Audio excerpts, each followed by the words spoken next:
자, 우리 그 다음에 이제 2단원 파트, 여기 주기율표랑 뒤에 원소의 주기적 성질 파트 남았는데요. 여기 내용까지 하면 우리가 이제 진도가 다 나가기 때문에 일단 우리가 오늘 영상 강의를 통해서 진도 다 나가고 그 다음에 다음 주에는 문제풀이 위주로 하면서 계속해서 같이 진행해 보는 걸로 하겠습니다. 그래서 먼저 내용 보시면 처음이 주기율표인데요. 주기율표는 내용 자체가 그렇게 많진 않아요. 그래서 한번 빠르게 넘어가 보면 일단 주기율표라는 걸 이제 여러분들이 내신으로 알기 위해서는 얘네들의 만들어지기까지의 과정을 보셔야 되는데 일단 처음 과정은 데베라이너의 새쌍 원소설입니다. 그래서 이제 이 사람은 화학 성질이 비슷한 세 쌍의 원소를 원자량 순으로 나열했을 때 중간 원소의 원자량 자체가 나머지 두 개의 평균값이랑 비슷하다라는 것을 확인했습니다. 그래서 이 사람은 예를 들어서 이렇게 중간 거가 존재한다면 이런 식으로 평균값으로 이 원자량을 가지고 있구나라고 생각을 했고요. 이때 중요한 것은 이게 현대 주기율표에서 족개념의 시초가 되었다. 이 정도로 알고 계시면 될 것 같습니다. 자, 그래서 이렇게 일단 보았고 그 다음에는 뉴렌즈의 옥타브설인데요.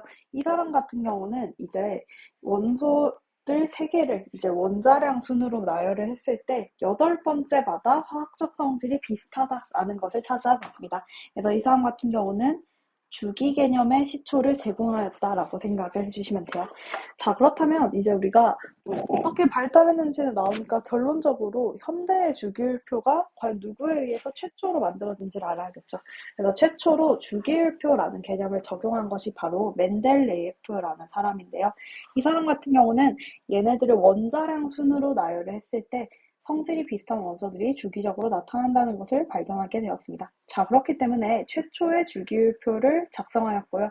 그리고 이때까지는 발견되지 않은 원소들이 있었는데 이것까지를 예측했고, 그런데 원소들을 원자량 순으로 배열하면 몇몇 원소들이 주기성에서 벗어난다라는 것을 확인했습니다. 자, 그렇기 때문에 최종적으로 이 모즐리라는 사람은 이제 X선 연구를 통해서 양성자수를 결정하는 방법을 알아내었고요. 이걸 토대로 원자 번호 내지는 양성자 수를 토대로 이렇게 주기율표를 최종적으로 완성하였다라고 생각을 하시면 되겠죠. 그래서 여러분들 여기서는 원자량 순으로 배열해서 최종적으로 원자 번호 순으로 배열을 했다. 그리고 우리가 이 원자 번호는 양성자 수랑 같다라고 저번에 배웠습니다. 자, 그래서 현대의 주기율표를 보면 결론적으로 주기율이라고 하는 것은 이제 원자 번호 순으로 나열을 할 때 화학적 성질이 비슷한 원소들이 마치 규칙처럼 일정한 간격을 두고 주기적으로 나타나는 성질 자체를 주기율이라고 하고요. 그럼 이 주기율이라는 걸 토대로 해서 이 원자 번호로 배열을 하되 비슷한 화학적 성질을 갖는 원소가 같은 세로줄에 오도록 배열한 표가 바로 주기율표다라고 생각을 하시면 됩니다. 자, 그럼 같은 세로줄이라는 건 이렇게 지칭되는 거죠. 그렇기 때문에 우리는 이 족이라고 하는 것이 얘네들의 성질을 결정한다라고 일단 생각해 주시면 될 것 같아요. 그래서 보면 족은 1족부터 18족이 있고요. 주기는 1주기부터 7주기가 있습니다. 근데 우리가 배우는 건 중금속을 포함하지 않기 때문에 여러분들이 배울 건 1족, 2족, 13족, 14족, 15, 16, 17, 18쪽까지 있다라고 생각을 해주시면 됩니다. 그럼 얘들 또한 어쨌든 모두 다 8개가 존재하는 것, 이 정도로 볼 수 있겠죠. 자, 그래서 뒤쪽으로 넘어가 보면 이렇게 현대의 주기율표가 나오는데요. 일단 우리가 배우는 건 여기까지라고 생각을 해주시면 돼요. 여기서 여기 18쪽까지. 그래서 밑에서 사실 7주기까지 존재를 하는데 우리는 최대 4주기에서 2족 원소까지만 배웠죠.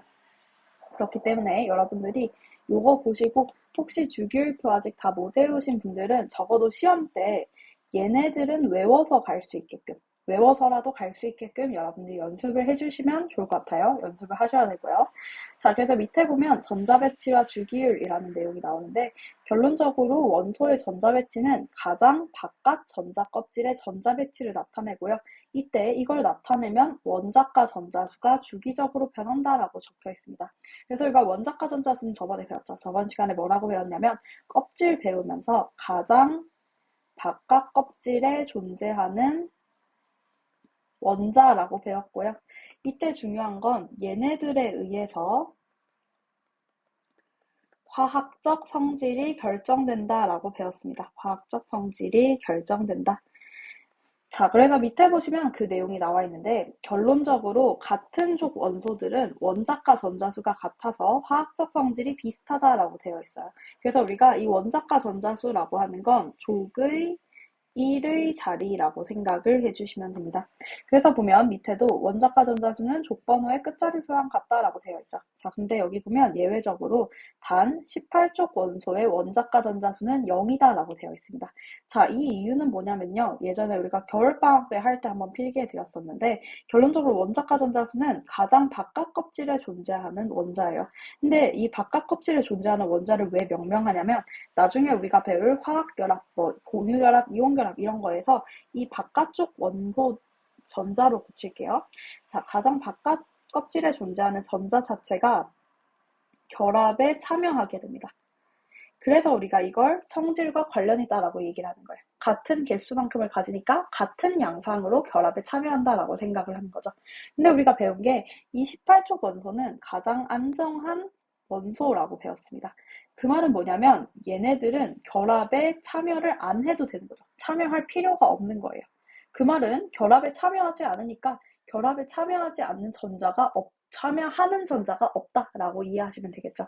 그래서 원자과 전자가 연계이다라고 규명한다고 생각을 해주시면 됩니다. 그래서 이 내용은 여러분들이 족번호의 끝자리 수랑 같다라는 것 때문에 8개라고 생각할 수 있는데 8개가 아니고 연계이다라고 한 번 더 기억해 주시면 될 것 같아요. 자, 그리고 그 다음에는 같은 주기 원소들은 우리가 앞 시간에 오비탈 할 때 배웠었죠. 얘들은 전자에 들어있는 전자 껍질 수가 같다라고 생각하시면 됩니다. 그래서 전자 껍질 수는 주기 번호와 같다라고 생각을 해주시면 되고요. 그래서 뒤로 나가보면 주기율이 나타나는 까닭이 있어요. 그럼 그 이유는 계속해서 1족부터 18족, 1족부터 18족부터 그럼 방금 얘기한 족번호는 원자과 전자수를 결정하기 때문에 결론적으로 원자과 전자수가 번호 증가에 따라서 주기적으로 변하기 때문에 주기율이 나타난다라고 생각을 해주시면 됩니다. 자, 그래서 밑에 보면 원소들을 어떻게 분류하는지에 대해서 나와 있는데 일단 우리는 금속, 비금속, 중금속 이렇게 세 가지로 나눠요. 그래서 우리가 조금 중점적으로 볼 건 금속과 비금속인데요. 일단 금속은 왼쪽과 가운데에 존재합니다. 비금속은 오른쪽에 존재해요. 근데 여기 적혀있죠. 단, 수소는 왼쪽. 그래서 수소는 비금속이다 라는 것까지도 여러분들이 한 번 더 되새기면 될 것 같고요. 그래서 금속의 특징을 보면 얘들 같은 경우는 18족 기준으로 볼 때 전자를 잃으면 18족의 전자 배치를 가질 수 있죠. 그렇기 때문에 얘들은 안정해지기 위해서는 전자를 잃게 되고요. 그래서 양이온이 되기 쉽습니다. 이때 금속은 우리 생각하시는 금속 생각하면 돼요. 평소에는 고체 상태입니다. 실온에서. 그리고 열과 전기가 잘 통한다라는 성질이 존재해요. 여기 근데 보면 단, 수는 액체라고 되어 있죠. 그래서 여러분들이 수는 금속이지만 실온에서 액체 상태이다. 이 정도 기억하시면 될 것 같고요. 그다음 비금속 같은 경우는 특징이 얘들은 18족을 모방하기 위해서는 전자를 얻으면 되죠. 그렇기 때문에 얘들은 전자를 얻어서 음이온이 되기 쉽고요. 단 18족은 제외한다라고 적혀 있죠. 그리고 얘들은 실온에서는 주로 기체나 고체 상태입니다. 근데 브로미는 액체고요. 그 다음 열과 전기가 잘 통하지 않아요. 근데 흑연은 제외한다라고 생각을 해주시면 됩니다. 자, 그래서 밑에 보시면 이렇게 각각에 대해서 나와 있고요. 우리가 일단 18족 원소인 비활성 기체들은 비금속에 속하긴 하지만 비금 속성을 가지진 않는다. 그냥 얘들은 별도로 비활성 기체라고 명명을 하고요. 그래서 어쨌든 비금속성에 속한다. 이 정도는 이해해 주시면 될 것 같아요. 자, 그래서 밑에 보면 같은 족 원소들이 있는데 그럼 같은 족 원소가 얘기하는 건 얘들은 아마도 원자과 전자수가 똑같을 거예요. 그럼 원자과 전자수가 같다는 건 아마도 성질이 비슷하기 때문에 이걸 지금 묶어서 설명한다라고 생각을 하시면 되겠죠. 그래서 구분을 보면 알칼리 금속, 알칼리 토금속, 할로젠, 비활성 기체 이렇게 존재합니다. 자, 먼저 알칼리 금속이라는 건 수소를 제외한 1족 원소들을 의미해요. 그럼 1족이라는 거는 전자를 한 개만 잃게 된다면 18족을 모방할 수 있다는 뜻이겠죠. 그래서 얘들의 특징은 반응성이 매우 크기 때문에 공기 중에 산소나 물과 쉽게 반응할 수 있다라고 생각을 하시면 됩니다. 그래서 반응성이 매우 크고요. 그래서 비금속과 반응해서는 플러스 1의 양이온이 되기 쉽습니다. 자, 그리고 알칼리 토금속은 이족 원소를 얘기해요. 얘들 특징은 알칼리 금속보다는 반응성이 작습니다. 그 이유는 뭐냐면요. 알칼리 금속은 얘들은 1족 원소이기 때문에 전자를 한 개 잃으면 안정해질 수 있어요. 즉 전자를 한 개 잃으면 18쪽의 전자 배치를 잃을 수 있는 거죠. 자, 근데 알칼리 토금속은 얘들은 전자를 두 개 잃어야 되죠. 왜냐하면 원자과 전자수가 두 개니까. 그렇기 때문에 한 개 잃는 거랑 두 개 잃는 거랑 비교를 해보면 당연히 한 개를 잃는 게 더 쉽겠죠. 그럼 더 쉽다, 반응하기 쉽다라는 것이 여기서는 반응성이 매우 크다라는 의미로 작성되었다라고 생각을 해주시면 될 것 같아요. 그래서 얘들은 같은 위치로 지금 플러스 2의 양면이 되기 쉽다라고 적혀 있습니다. 자, 그 다음 할로젠을 보시면요. 할로젠은 17쪽 원소를 얘기해요. 17쪽. 그래서 얘들은 마찬가지로 전자를 한 개 얻으면 되죠. 전자 한 개 얻으면 18쪽의 전자 배치를 모방할 수 있습니다. 그렇기 때문에 같은 위치로 반응성이 비금속 중에서 가장 크다, 매우 크다라고 얘기를 하고요. 얘들 특징은 금속화 반응에서는 마이너스 1의 음이온이 되기 쉽다라고 생각을 해주시면 됩니다. 자, 마지막으로 비활성 기체는 그 이름처럼 일단 18쪽 원소를 의미하고요. 비활성 기체이기 때문에 다른 원소들과 거의 반응하지 않아요.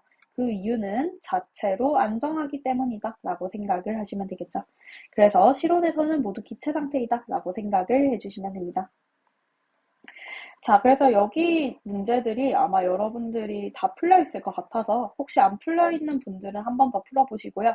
우리 문제 한 두 문제 정도 풀고 바로 한번 넘어갈게요. 자, 그래서 먼저 한번 5번 한번 풀어볼까요? 자, 5번 보면 표는 2, 3주기 바닥 상태 원자 A에서 D의 전자 배치에 대한 자료이다 라고 적혀 있습니다.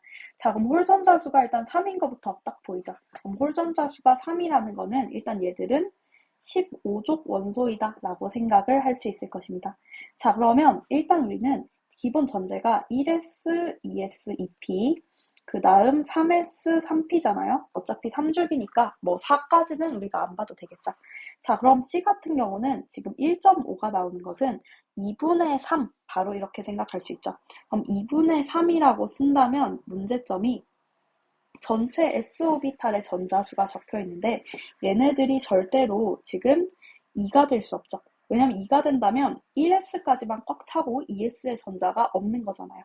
그렇기 때문에 얘들 같은 경우는 어떻게 생각할 수 있냐면 2분의 3이 어떻게 바뀔 수 있냐면 4분의 6도 될 수 있고요. 그 다음에 6분의 9도 될 수 있죠. 근데 4분의 6이라고 한다면 6 자체가 p-오비탈의 전자수니까 3개를 만족할 수 없죠. 그 말은 뭐냐면 C는 지금 6분의 9 케이스로서 얘들은 3주기 15족이다 라고 생각을 할 수 있겠네요. 자, 그럼 우리는 이제 1.5인 다른 케이스들을 여기서 찾았으니까 이 중에서 홀전자 수가 0개인 것만 찾아주면 되겠죠. 그럼 홀전자 수가 0개인 것 보면 2분의 3보다는 4분의 6이 맞겠네요.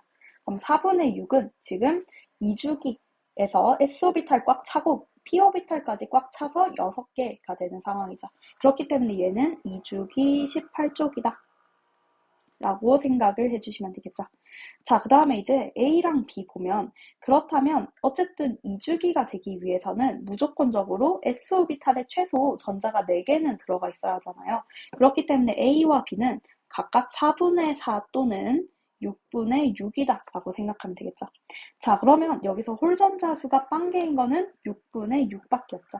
그럼 6분의 6은 1s, 2s, 2p 꽉 차고 3s까지 전자가 차서 지금 s-오비탈에 총 6개, p-오비탈에 6개 있는 상황이잖아요. 그렇기 때문에 얘 같은 경우는 지금 3주기 2족 원소이다 라고 생각을 하면 되겠죠. 자, 그럼 B 같은 경우는 1s, 2s 꽉 차고 지금 2p에 p-오비탈 이렇게 3개 있을 때 하나, 둘, 셋, 넷 이렇게 차 있는 상황입니다. 그렇기 때문에 얘는 지금 2주기 16족이다 라고 생각을 하시면 되겠죠. 자, 그럼 기억 볼게요. A와 C는 같은 주기 원소이다. 맞죠? 둘 다 3주기예요. 자, 그 다음 원자과 전자수가 가장 큰 원소. 그럼 얘들은 족번호 보면 되죠. 그러면 우리가 D네 라고 생각을 할 수 있는데 D 같은 경우는 18쪽이기 때문에 원자과 전자수가 0이라고 생각을 하셔야 될 겁니다. 그럼 원자과 전자수가 A, B, C 중에 가장 큰 것은 B가 되겠죠. 그래서 니은은 틀리고요. 자, 그 다음 비금속 원소는 두 가지이다. 비금속 원소는 하나, 둘, 셋, 세 가지죠. 그래서 답이 1번이다 라고 생각을 해주시면 돼요. 자, 그리고 그 다음에는 여기 뒤쪽으로 넘어가서 122쪽에 16번 한번 풀어볼게요. 자, 그래서 16번 보면 다음은 원소 A에서 D에 대한 자료이다라고 되어 있고, 이때 얘들은 지금 여기서 노란색 부분들에 각각 존재할 수 있다라고 되어 있죠. 자, 그럼 지금 A와 B는 금속 원소, C와 D는 비금속이다라고 되어 있어요. 그럼 여기에 A 또는 B가 있을 거고요. 여기에 C 또는 D가 있겠죠. 근데 원자과 전자수가 가장 작은 것이 A래요. 그럼 A는 여기 있겠죠.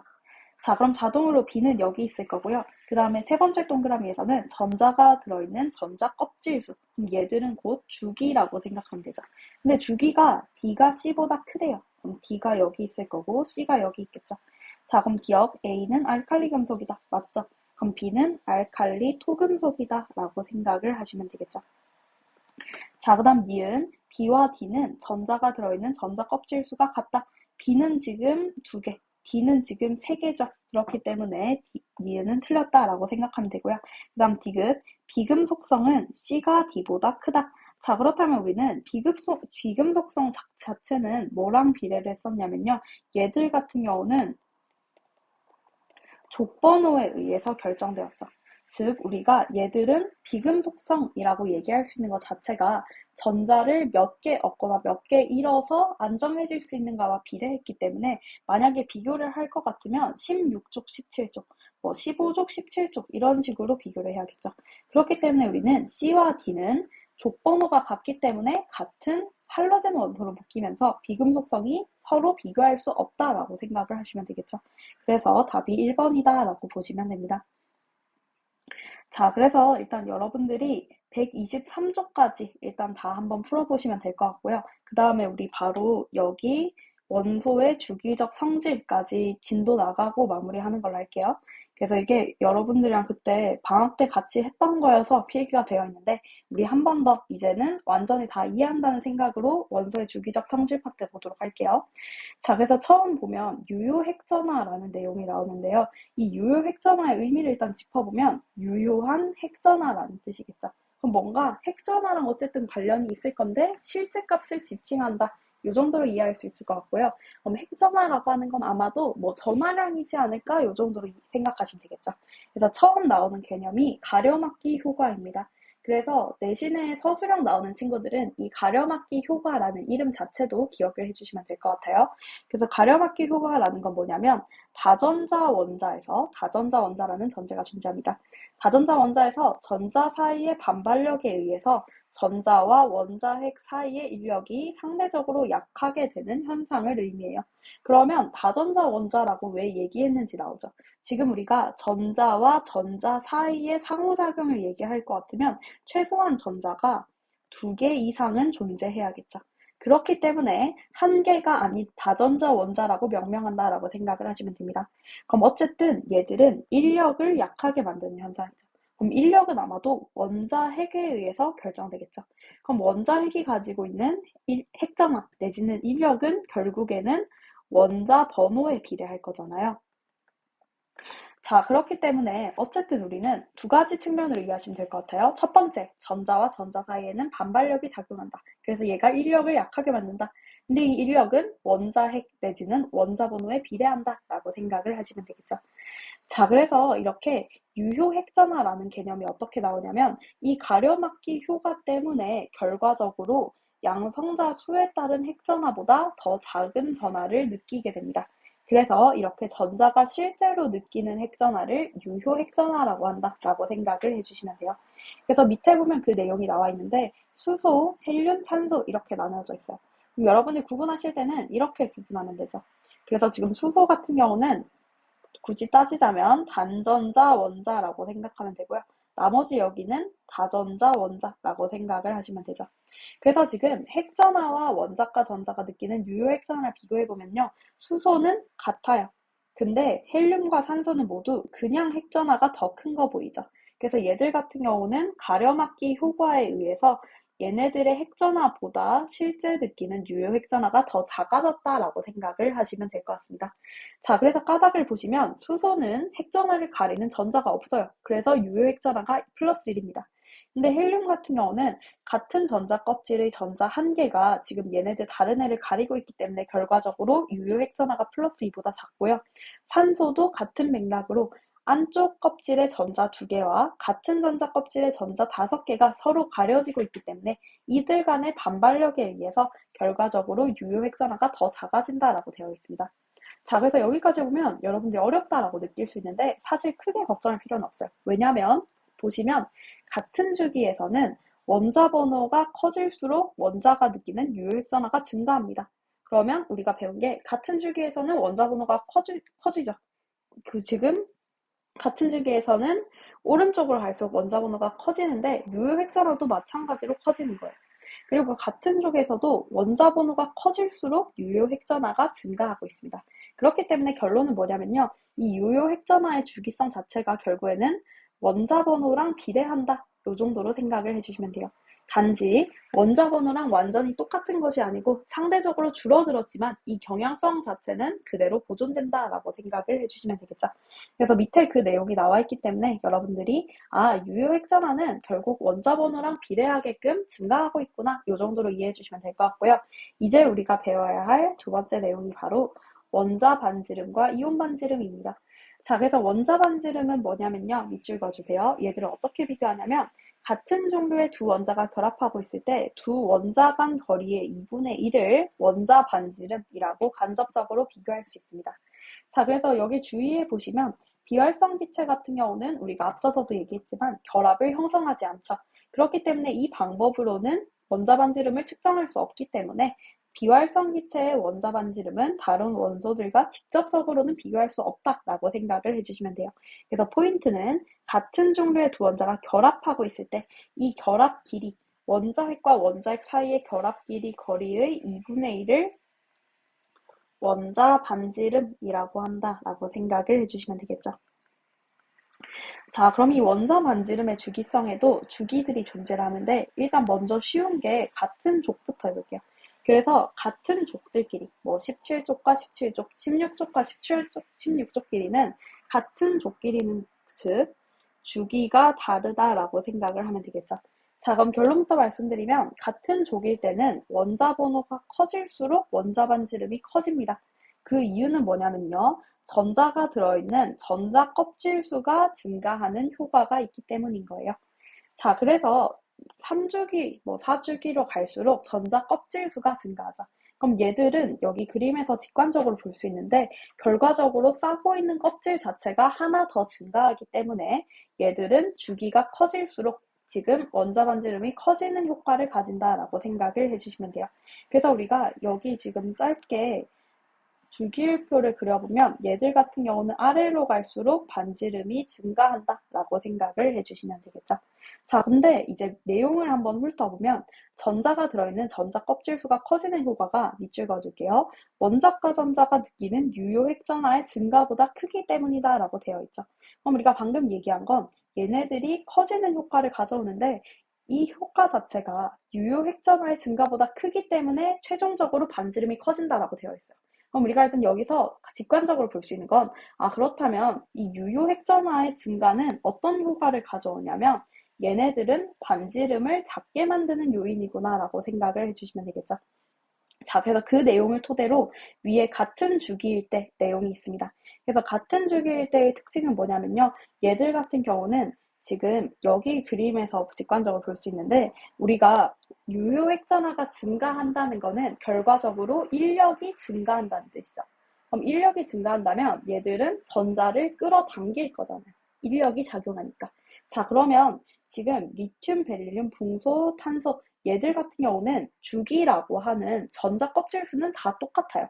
그럼 얘들은 어디에 영향을 받냐면 점점 갈수록 유효 핵전하가 증가하면서 인력이 증가를 하고 그래서 이 전자 자체를 안쪽으로 끌어당기는 힘이 더 증가하는 거예요.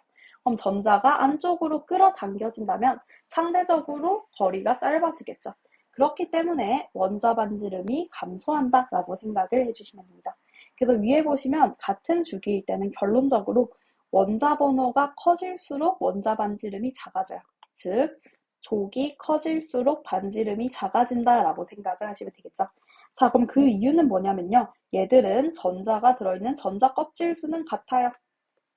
근데 원자과 전자가 느끼는 유효액전하가 증가하면서 인력이 커지고요. 인력이 커지기 때문에 전자를 상대적으로 끌어당기는 힘이 세지면서 결과적으로 전자가 상대적으로 안쪽으로 들어간다라고 생각을 하시면 되겠죠.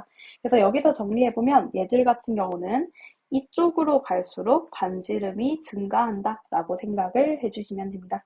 자, 그래서 밑에 보시면 이 원자 반지름의 주기성이 나와 있는데 결과적으로 같은 주기일 때는 원자 번호가 커질수록 반지름이 작아져.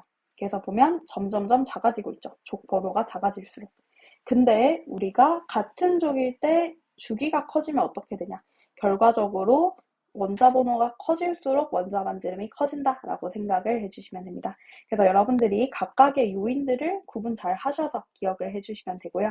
자, 그래서 여기 오른쪽 보면 그 내용이 나와 있는데 결과적으로 한 번 더 정리를 하면 같은 주기일 때는 지금 유효 핵전하의 증가가 가장 큰 요인이 되기 때문에 결론적으로 같은 주기일 때는 원자 번호가 커질수록 반지름은 감소한다 라고 생각을 하면 되고요.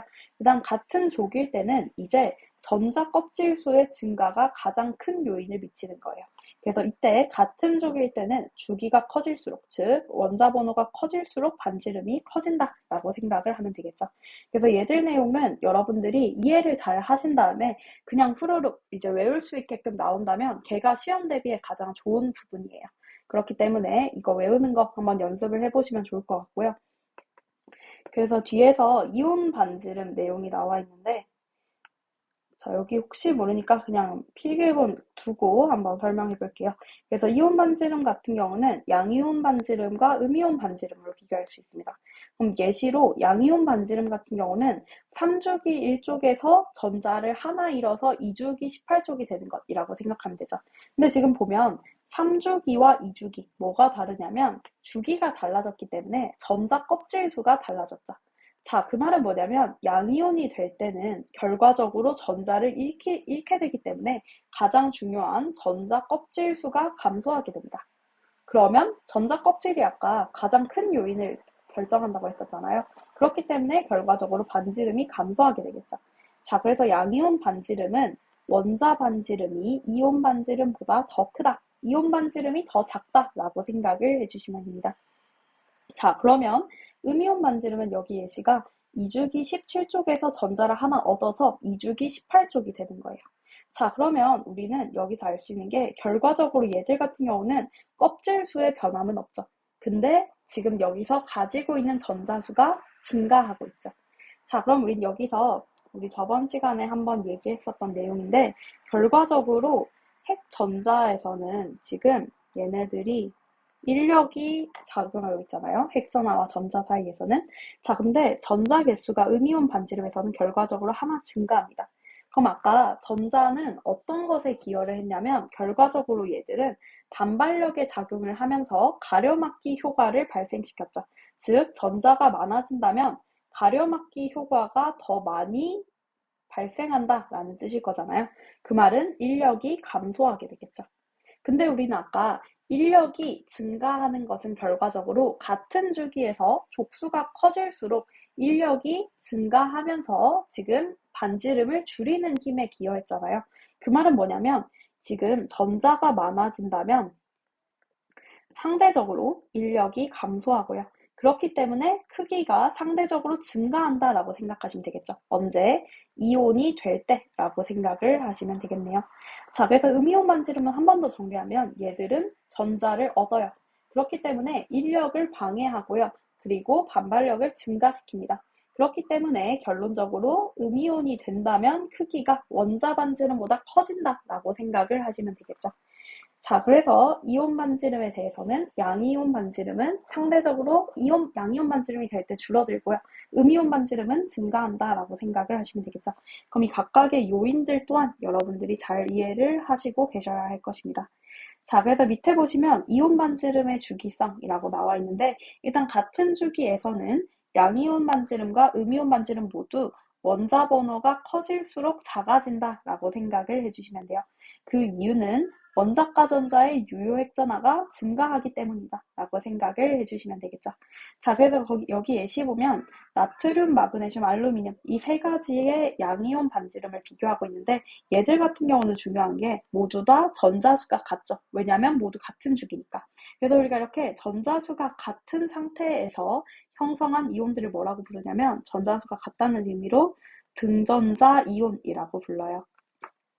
그래서 얘들 같은 경우는 같은 주기에서의 경향성을 그대로 따른다라고 생각을 하시면 되겠죠. 자, 그리고 같은 족일 때는 뭐냐면요. 얘들은 원자 번호가 커질수록 마찬가지로 증가한다라고 생각을 해주시면 돼요. 그 이유는 뭐냐면 전자 껍질 수가 증가하기 때문이죠. 그래서 여기 예시 보시면 리튬 플러스 같은 경우는 2주기 18쪽 걸 따라가고요. 11 나트륨짜리 같은 경우는 얘가 1주기, 얘가 그 다음 2주기 18쪽, 얘는 3주기 18쪽을 따르겠죠. 자, 그리고 그 다음 여기서 음이온 같은 경우는 얘가 2주기 18쪽, 얘가 3주기 18쪽, 그리고 얘들은 안 외워도 되지만 4주기 18쪽을 따를 것입니다. 그래서 결론적으로 이렇게 같은 주기일 때, 같은 족일 때 또한 우리가 알던 경향성을 그대로 따른다라고 생각을 하시면 되고요. 자, 그 다음 여기서는 이제 아까 설명드렸었던 등전자 이온이라는 개념이 나오는데, 그럼 등전자 이온에서는 결론적으로 전자수가 모두 같기 때문에 우리가 전자 껍질 수는 비교할 수 없겠죠. 왜냐면 전자수가 똑같으니까 전자 배치가 똑같은 거예요. 그럼 전자 껍질 수가 같다면 어떤 걸 비교할 수 있냐면 유효 핵전화를 비교할 수 있겠죠. 자, 그럼 유효 핵전화는 같은 개수의 전자를 가지고 있는 상황에서는 이 유효 핵전화 자체가 증가할수록 반지름이 감소한다라고 생각을 하면 될 것입니다. 그래서 그 내용이 정말 그대로 나와 있는데 유효 핵전화가 증가하여 반지름이 작아진다라고 생각을 해주시면 됩니다. 자, 그래서 여기 예시 보시면 지금 산소와 플루오린 그리고 나트륨, 마그네슘을 보여주고 있는데요. 2주기 음이온과 3주기 양이온이기 때문에 결론적으로 얘들 같은 경우는 모두 똑같은 전자 배치를 가지고 있어요. 그럼 뭐만 비교하면 되냐? 유효 핵전화, 즉 원자 번호만 비교하면 되죠. 그렇기 때문에 지금 가장 반지름이 큰 산소 같은 경우는 유효 핵전화가 가장 작죠. 그리고 얘는 유효 핵전화가 가장 큰 것을 우리가 확인할 수 있습니다. 그 다음 오른쪽도 같은 위치죠. 자, 그렇기 때문에 원자 반지름과 이온 반지름 파트에서 우리가 정리를 한번 해보면 원자 반지름과 이온 반지름에 영향을 주는 요인은 세 가지예요. 유효 핵전화, 전자가 들어있는 전자 껍질수, 전자수라고 생각을 하시면 돼요. 근데 전자가 들어있는 전자 껍질수가 영향을 가장 크게 미칩니다. 그래서 전자가 들어있는 전자 껍질수가 클수록 반지름이 커지겠죠. 그리고 유효 핵전화는 클수록 인력이 커지고 인력이라는 건 끌어당기는 힘이기 때문에 커질수록 반지름이 작아진다라고 생각을 하시면 되고요. 그 다음 만약에 유효 핵전화가 똑같은데 유효 핵전화 내지는 그냥 핵전화가 똑같은데 전자수가 다르다면 전자수가 많을수록 반지름이 크다라고 생각하면 되겠죠. 왜냐하면 인력을 방해하는 힘이니까요. 그래서 이렇게 여러분들이 반지름 파트 한번 봐주시면 되고요. 자, 그래서 그 다음 뒤로 넘어가 보면 이온화 에너지 파트가 있거든요. 그래서 이온화 에너지 파트 보고 문제 풀이하고 일단 오늘 진도는 마무리하는 걸로 할게요. 그래서 여러분들이 문제 다 풀어보시고 한번 매기신 다음에 오늘 수업 마무리하시면 될 것 같습니다. 자, 그래서 이온화 에너지는 보면 얘들은 개념 자체를 여러분들 기억을 잘 해주셔야 되는데 얘들은 기체 상태에서 원자 1몰에서 전자 1몰을 떼어내는 데 필요한 최소한의 에너지이다 라고 생각을 해주시면 돼요. 그래서 뭐 비활성 기체와 같은 전자 배치를 갖는 이온을 만드는 상황이 아니라요. 그냥 전자 한 개를 떼어내는 데 필요한 에너지라고 생각을 해주시면 됩니다. 그럼 전자 한 개를 떼어낸다는 거는 얘들은 전자 자체가 지금 안에 존재하는 핵전화랑 인력이 작용하고 있기 때문에 이 인력을 이겨내고 지금 전자를 떼어내야 하잖아요. 그렇기 때문에 인력이 클수록 이온화 에너지가 크다라고 생각을 해주시면 됩니다. 그러면 이온화 에너지가 상대적으로 작다면 전자를 떼어내는데 힘이 덜 걸린다라는 뜻이겠죠. 그러면 떼어내는 것이 상대적으로 쉽다라는 뜻이니까 이온화 에너지가 작은 원소일수록 상대적으로 전자를 잃고 양이온이 되기 쉽다라고 생각을 해주시면 돼요.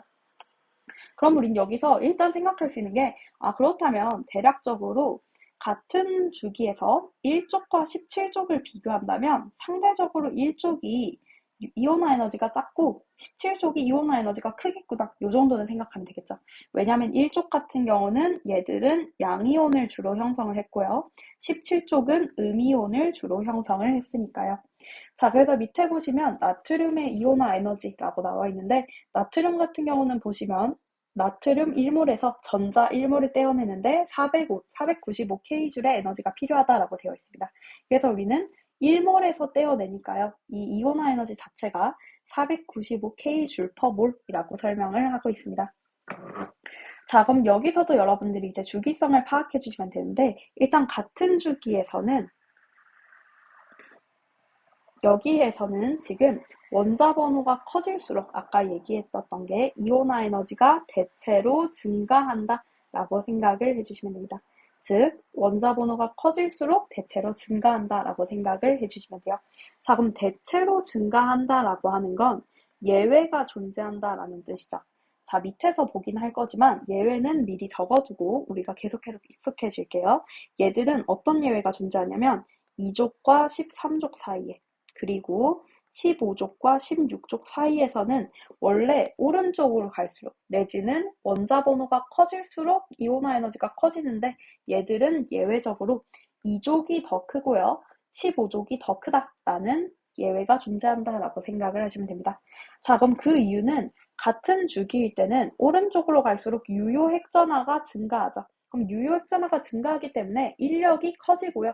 이 인력이 커진 만큼 이겨내고 힘을 더 많이 줘야 하기 때문에 결과적으로 이온화 에너지가 증가한다라고 생각을 해주시면 돼요. 그래서 한 번 더 말씀드리지만 이온화 에너지는 전자 1몰을 1몰에게서 떼어내는 에너지이다 라고 생각을 해주시면 돼요. 자, 그리고 같은 족일 때는 보시면 원자 번호가 커질수록 이온화 에너지는 무조건적으로 감소한다라고 적혀 있습니다. 그 이유는 뭐냐면요. 전자가 들어있는 전자 껍질 수가 증가해요. 그러면 전자 껍질 수가 증가를 한다면 예를 들어서 이렇게 전자가 이런 식으로 존재를 하고 그 다음에 여기 2개 있고 이렇게 존재를 할 때 우리가 떼어낼 전자들은 여기랑 여기잖아요. 즉 기본 개념이 원자과 전자부터 시작해서 가장 바깥 전자 껍질에 들어있는 전자를 떼어내기 때문에 얘들은 지금 여기 있는 걸 떼어내는 거고요. 얘는 여기 있는 걸 떼어내는 거예요. 그럼 지금 보면 아래에 있는 것이 상대적으로 멀리 있기 때문에 인력이 미치는 영향이 적은 거 보이죠? 그럼 인력이 미치는 영향이 적기 때문에 상대적으로 적은 힘을 줘서 전자를 뗄 수 있다라고 생각을 해주시면 됩니다. 그래서 지금 그 내용이 나와 있는데 전자가 들어있는 전자 껍질 수가 증가해요. 그러면 원자핵과 가로치고 이렇게 생각할게요. 원자과 전자 사이의 인력이 감소하기 때문이다 라고 생각을 해주시면 됩니다. 그래서 결론적으로 이온화 에너지에서는 이렇게 생각하면 되죠. 우리가 아까 반지름도 정리를 했는데 이온화 에너지 같은 경우는 이쪽으로 갈수록 대략적으로 증가해요. 그리고 이쪽으로 갈수록 대략적으로 감소한다 라고 생각을 해주시면 됩니다.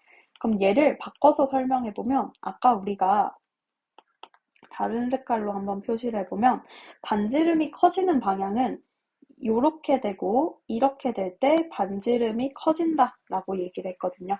그러면 여기 케이스에서 지금 이온화 에너지가 증가하는 방향 같은 경우는 이쪽으로 갈수록 그리고 이쪽으로 갈수록 대략적으로 이온화 에너지가 증가한다 라고 생각을 해주시면 되겠죠. 그래서 얘들 같은 경우는 지금 반지름과 반대 경향성이구나 이 정도로 여러분들이 이해해 주시면 크게 어렵진 않을 것 같다고 생각합니다. 그래서 밑에 보시면 결론적으로 같은 족일 때는 원자 번호가 커질수록 즉 주기가 커질수록 이온화 에너지가 감소한다 라고 내용이 나와 있고요. 그 다음 같은 주기에서는 원자 번호가 커질수록 그 말은 뭐냐면 족수가 커질수록 이온화 에너지는 대체로 증가한다라고 되어 있습니다.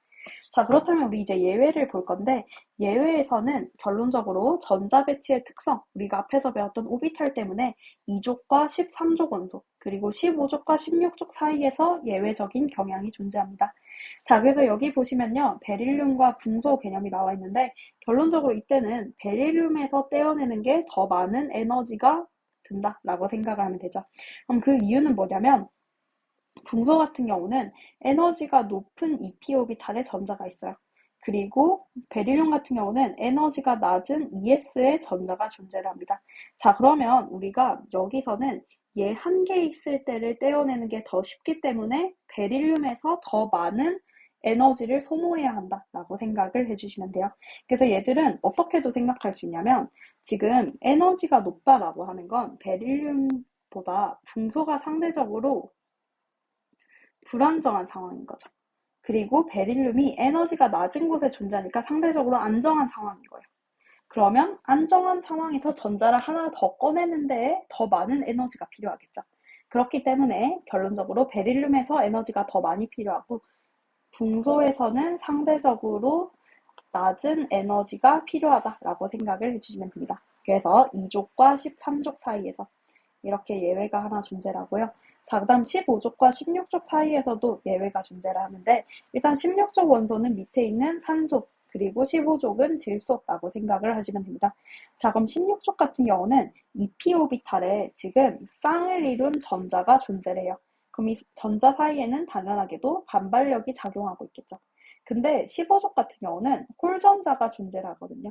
그래서 얘들 같은 경우는 상대적으로 지금 15족 자체가 에너지가 더 많이 들고 16족은 에너지가 더 적게 든다라고 되어 있습니다. 그럼 16족 같은 경우는 여기서 전자를 떼어낼 때 이 전자들끼리 여기서 반발력이 작용하고 있는 거예요. 그럼 반발력이 작용하기 때문에 상대적으로 인력이 덜 작용할 거고요.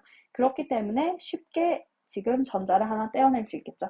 그렇기 때문에 여기서도 15족이 16족보다 더 이온화 에너지가 크다. 16족이 순간적으로 더 작아진다 라고 생각을 해주시면 되겠죠. 자, 그래서 이제 밑에 보시면, 옆 페이지 보시면 순차 이온화 에너지라는 게 나와요. 그럼 얘들은 아마도 순차적인 이온화 에너지다라는 뜻이겠죠. 그래서 순차 이온화 에너지는 뭐냐면요. 다전자 원자 상태에서 전자를 1몰씩 차례대로 떼어낼 때 각 단계마다 필요한 에너지를 의미해요. 그래서 밑에 보시면 E1, E2, E3라고 되어 있는데 점점 아래로 갈수록 전자를 한 개씩 더 떼고 있는 거 보이죠? 전자를 한 개씩 더 떼고 있다 라고 볼 수 있고요. 여기서는 가볍게 순차 이온화 에너지는 차례대로 점점 뗄 때 각각의 에너지를 명명한다. 이 정도로 보시면 되겠죠.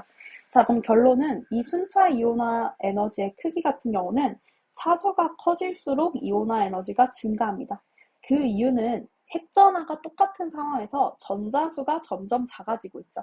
그러면 반발력이 작아지거든요. 그럼 결과적으로 핵전하가 똑같이 원자 번호에 대해서 고정되어 있는 상황일 때 반발력이 작아진다는 거는 가려막기 효과가 점점 덜 발생한다는 뜻이잖아요. 그렇기 때문에 유효 핵전하가 증가를 하고 그래서 이온화 에너지가 점점 증가한다라고 생각을 하시면 되겠죠. 자, 그래서 지금 나트륨의 순차 이온화 에너지를 나타내고 있는데 지금 보시면 나트륨 같은 경우는 E1에서 496 근데 E2에서 갑자기 10배 정도로 상승했죠. 10배 정도로 상승해서 E2에서는 4562, 그 다음 6910, 9546, 13400이라고 되어 있습니다. 그럼 비율로 따지면 E1에서 E2로 갔을 때 가장 급증한 거 보이죠? 자, 그래서 여기서 우리가 알 수 있는 건 순차 이온화 에너지를 보고 원자과 전자수를 알 수 있어요. 어떻게 알 수 있냐면 순차 이온화 에너지가 급격하게 증가하기 전까지의 전자수가 원자과 전자수입니다. 그 이유는 뭐냐면 우리가 원자과 전자수를 모두 다 떼어내고 안쪽 껍질에 있는 전자를 떼어낼 때 이온화 에너지가 급격하게 상승하기 때문인 거예요. 즉 여러분들이 앞으로 돌아가 보시면요. 여기서 리튬, 베릴륨, 붕소, 질소, 산소, 플로린, 네온 여기서 보면 같은 주기일 때 18쪽일 때가 이온화 에너지가 가장 높은 거 보이죠? 그 이유는 18쪽은 가장 안정한 상태잖아요. 그러면 가장 안정한 상태로서 원자과 전자수가 빵개라고 치환될 때 전자를 떼어내는 것이 가장 힘이 많이 들기 때문이다 라고 생각을 하시면 되겠죠. 왜냐하면 얘 상태 자체가 가장 안정한 상태니까.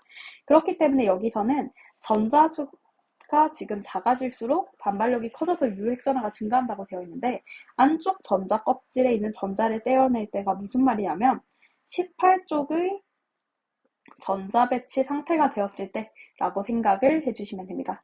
자, 그럼 우리가 나트륨으로 한번 생각을 해보면, 마그네슘 여기 있으니까 마그네슘으로 볼게요.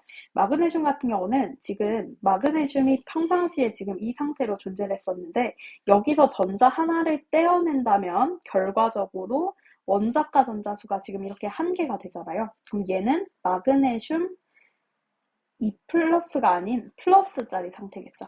근데 여기서 전자를 하나 더 떼어낸다면 얘가 마그네슘 2 플러스가 되거든요. 그럼 마그네슘 2 플러스 상태에서 전자를 또 떼어낼 때 비로소 아마도 이온화 에너지가 급증하겠죠.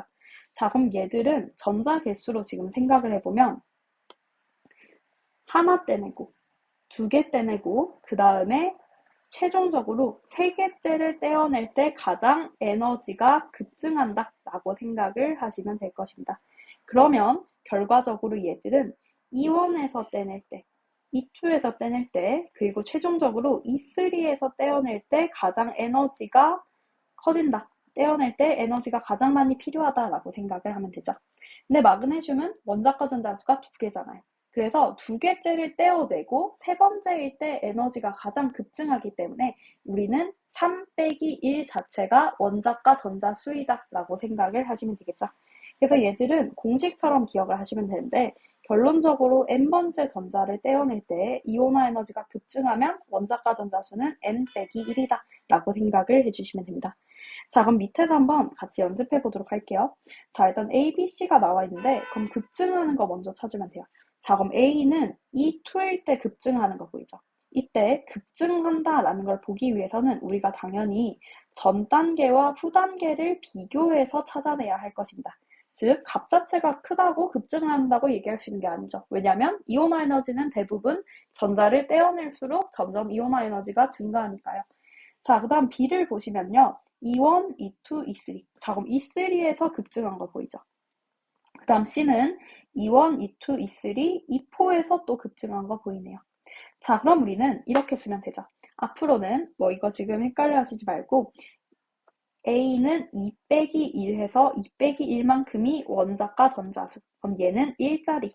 자, 그리고 B는 3 빼기 1만큼 해서 2가 원자과 전자수. C는 4 빼기 1에서 3만큼이 원자과 전자수라고 생각을 하면 되죠. 그럼 원자과 전자수는 어떤 걸 우리한테 제공해 주냐면요. 족을 제공해 주죠. 그럼 A는 1족 원소, B는 2족 원소, C는 3족 원소. 자, 그러면 우리가 만약에 여기서 A가 2주기 1족이라고 생각해 볼게요. 그러면 B는 A보다 이온화 에너지가 더 커야겠죠. 아, 그러면 2주기 원소 맞겠네요. 자, 그리고 2족과 3족 사이에서는 2족과 13족을 비교할 때는 2족이 더 커야 했었습니다. 자, 그러면 2족이 더 큰 거 맞죠? 그렇기 때문에 얘들 또한 2주기 13족이다 라고 생각을 하시면 되겠네요. 자, 그래서 이런 식으로 이제 경향성 나타낼 수 있고요. 그러면 얘들도 우리가 저번 시간에 이거 예전에 풀었으니까 여기 파트에서 문제들 한 2-3문제 풀어보는 걸로 할게요. 그래서 여기서는 심화 문제도 하나만 보는 걸로 합시다. 자, 그래서 지금 내신 만점 문제 먼저 보면 여기서는 한번 6번이랑 8번 2문제 풀어볼 건데, 일단 먼저 주기부터 한번 쓰고 가볼게요. 그래서 A는 2주기 1족 원소죠. B는 2주기 16족 원소이고요. C는 2주기 17족 원소입니다. 그리고 D는 3주기 2족 원소이다 라고 생각하면 되겠네요. 자, 그럼 기억. 2주기 원소는 2가지이다. 2가지 아니고 3가지죠. 틀리고요. 니은. 원자 반지름이 가장 작은 원자는 C이다. 그럼 일단 여기서는 D는 제끼고 하면 되겠죠. 왜냐하면 주기가 가장 크니까. 자, 그럼 우리는 같은 주기일 때는 오른쪽으로 갈수록 반지름이 작아진다라고 배웠거든요. 그러면 이 주기들 중에서는 족번호가 가장 클수록 반지름이 가장 작겠죠. 그럼 1족, 16족, 17족 있으니까 C가 가장 작을 것입니다. 자, 그리고 디귿. 네온의 전자 배치를 갖는 이온의 반지름은 C가 D보다 크다. 자, 그럼 중요한 건 얘들은 전자 배치가 똑같잖아요. 네온의 전자 배치를 가지니까. 그 말은 뭐냐면 전자수가 같겠죠. 그럼 전자수가 같다는 것은 얘들은 껍질 수가 같죠. 그럼 어떤 것만 비교를 하면 되냐면 C와 D가 가지고 있는 핵전하를 비교하면 됩니다. 자, 그럼 핵전하를 비교하면 당연히 C랑 D를 비교할 때는 D가 원자 번호가 크기 때문에 D가 크겠죠. 근데 핵전하는 인력으로서 결과적으로 얘들은 반지름과는 반대 개념이었거든요. 그러면 핵전하가 D가 더 크니까 반지름은 C가 더 크다라고 생각을 하시면 되겠죠. 그래서 디귿이 맞아서 정답 4번. 자, 그리고 다음 8번 볼게요. 그럼 8번도 같은 위치인데 얘들은 땡큐죠. 왜냐면 등전자 이온이에요. 자, 그럼 B는 지금 B-가 되기 위해서는 B에서 B-가 될 때 전자를 잃은 거죠. 자, 그렇기 때문에 전자를 얻은 거죠. 자, 그렇기 때문에 B는 2주기 17쪽이었을 겁니다. 그래서 전자를 하나 얻어서 2주기 18쪽이 된 상황이다 라고 생각하면 되죠. 그럼 B가 원자과 전자수가 1이다. 얘는 틀린 설명이죠. 자, 그럼 A는 전자 두 개를 잃어서 지금 2주기 18쪽이 됐어요. 전자를 잃어서. 자, 그러면 얘들은 원래 상태에서는 3주기 2족이어서 전자 두 개를 잃어서 2주기 18족이 되었겠죠. 자, 그렇기 때문에 얘들은 결과적으로 3주기, 2주기 같은 주기라고 얘기할 수 없죠. 그래서 니은 틀리고요. 자, 그 다음 디귿. 원자 반지름은 A가 B보다 더 크다. 자, 그럼 지금 A 같은 경우는 얘네들이 A2+, B는 B-. 그럼 지금 A가 원자 반지름은 3주기 원소이기 때문에 당연히 A가 더 크겠죠. 그렇기 때문에 디귿만 맞아서 정답이 2번이다 라고 생각을 하시면 됩니다. 자, 그리고 그 다음 뒤쪽으로 넘어가서 한번 이온화 에너지 파트도 보도록 할게요. 자, 먼저 가볍게 개념 정리하기 위해서 보면 그림은 2, 3주기 원소 AF의 족에 따른 제1이온화 에너지를 나타낸 것이다 라고 적혀 있습니다. 그래서 1, 2, 3은 각각 15족, 16족, 17족 중 하나이다 라고 적혀있죠. 자, 그럼 일단 우리가 배웠던 게 오른쪽으로 갈수록 이온화 에너지는 증가하죠. 근데 예외가 존재했던 게 2족은 13족보다 이온화 에너지가 크고요. 15족은 16족보다 이온화 에너지가 컸습니다. 그러면 16족과 비교하면 당연히 17족이 이온화 에너지가 더 크겠죠. 그리고 17족과 15족 사이에서는 예외가 존재하지 않으니까 족수가 커질수록 이온화 에너지가 커진다. 17족이 더 클 것입니다. 그럼 얘들을 다 정리해보면 17족이 가장 크고요. 그 다음 15족, 그 다음 16족이죠. 그럼 그걸 토대로 작성해보면 3이 지금 17족, 얘가 15족, 얘가 16족이다 라고 생각을 하면 될 겁니다. 그럼 가와 나의 경향성은 아마도 주기에 따라서 이제 결정되겠죠. 그럼 우린 배운 게 주기가 커질수록 이온화 에너지는 작아진다 했잖아요. 왜냐면 더 멀어지니까. 그렇기 때문에 지금 가가 2주기고요. 나가 3주기다 라고 생각을 하시면 되겠네요. 그래서 기억은 맞고요. 자, 그 다음 니은. 가에서 원자 반지름은 A, B, C 순이다. 그럼 A, B, C를 비교한다면 15족이 가장 크고 그 다음 16족, 그 다음 17족이 가장 작겠죠. 그래서 니은은 틀렸다 라고 보시면 되죠. 자, 그리고 디귿.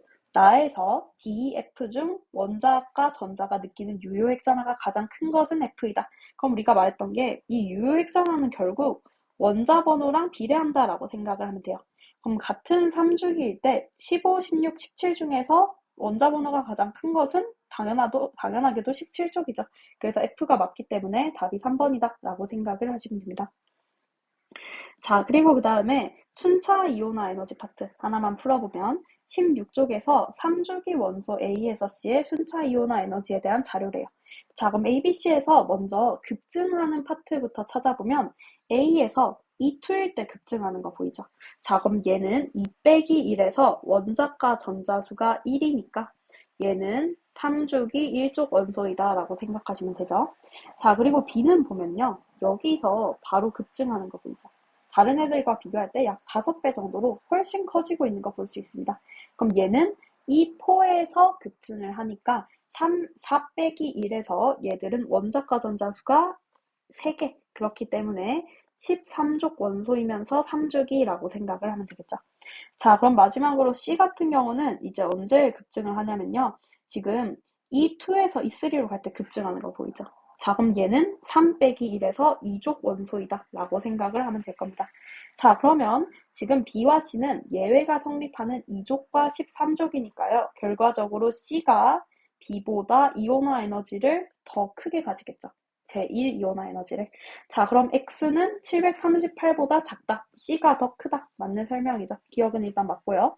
자, 그 다음 원자과 전자수는 B가 가장 크고 C가 그 다음이고 A입니다. 맞죠? 니은 맞고요. 디귿. C의 안정한 산화물의 화학식은 C2O이다. 자, 여러분들 얘는 안 배웠을 수도 있는데 산화물 같은 경우는 얘 자체가 산소랑 결합한 형태라고 생각을 하시면 돼요. 그럼 산소 같은 경우는 16족 원소이기 때문에 얘들은 전자 2개를 잃으면 안정해지겠죠. 자, 그리고 그 다음에 A, B, C 순으로 갈 때 지금 C 같은 경우는 마그네슘이잖아요. 그럼 마그네슘은 2족 원소이기 때문에 전자를 2개 잃으면 안정해지겠죠. 2개 잃으면. 자, 그러면 얘네 둘끼리 결합한다면 1대1로 결합해서 마그네슘 O가 되면 되겠죠. 왜냐면 2개 잃고 2개 얻으면 되니까 1대1로 결합하면 될 것입니다.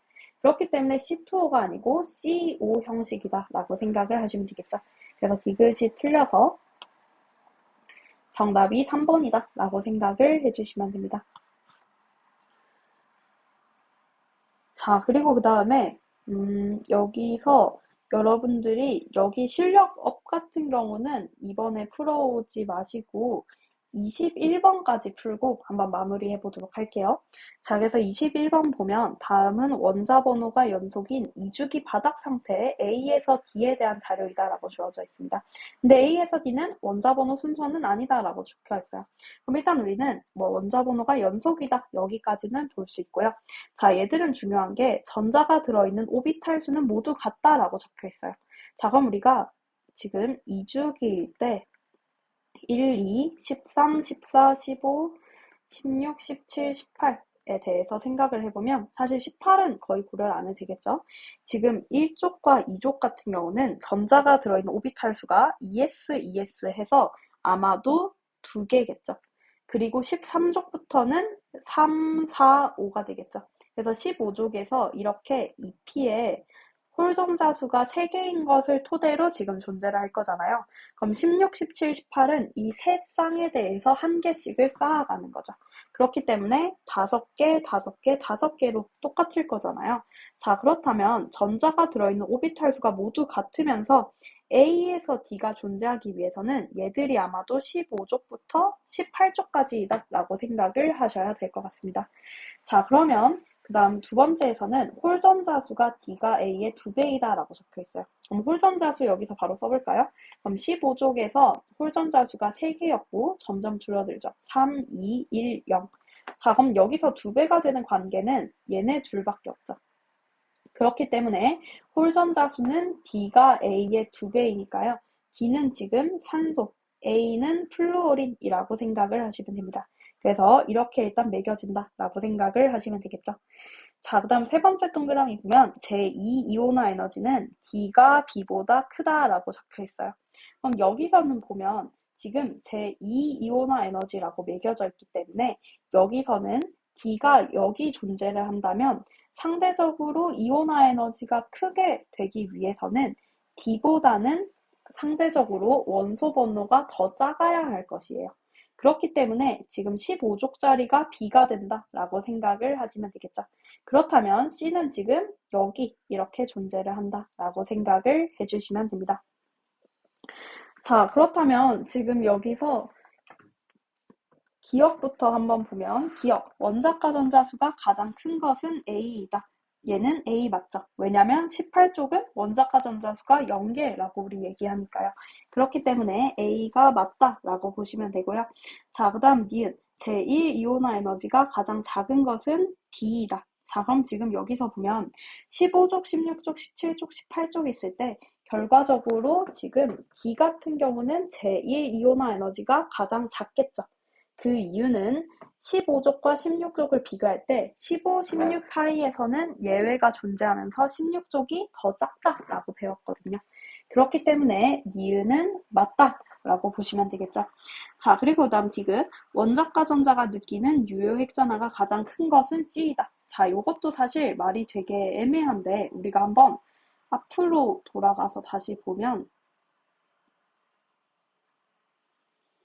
자, 결과적으로 원자과 전자가 느끼는 유효 핵전하에서는 최종적으로 네온 같은 경우는 여기서 유효 핵전하가 가장 크다라고 얘기를 했었거든요. 그렇기 때문에 여러분들이 조금 헷갈릴 수 있는데 유효 핵전하라고 하는 거는 원자 번호랑 비례한다라고 생각을 하면 돼요. 그렇기 때문에 우리가 그냥 18쪽이 어쨌든 같은 주기에서는 가장 원소 번호가 크기 때문에 유효 핵전하가 같은 주기 중에서는 가장 크다라고 생각을 하시면 되고요.